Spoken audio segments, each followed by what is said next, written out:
Hi అండి. ఈరోజు బోడ కాకరకాయ ఎలా చేసుకోవాలో చూద్దాం.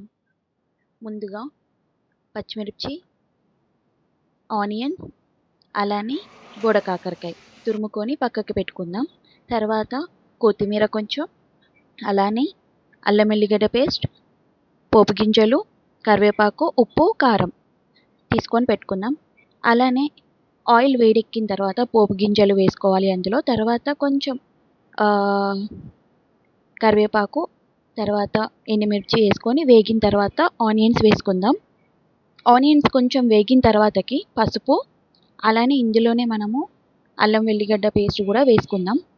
వేసుకొని కొంచెం వేగిన తర్వాతకి మనము బోడ కాకరకాయ వేసుకోవాలి.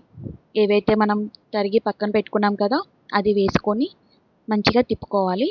తర్వాత ఒక 5 నిమిషాల తర్వాతకి మనం ఏదైతే కారం ఉందో కారం అండ్ ఉప్పు కూడా వేసుకోవాలి. ఒక 10 నిమిషాల తర్వాతకి అవి మంచిగా వేగిన తర్వాత కొత్తిమీర వేసుకొని దింపేసుకోవడమే.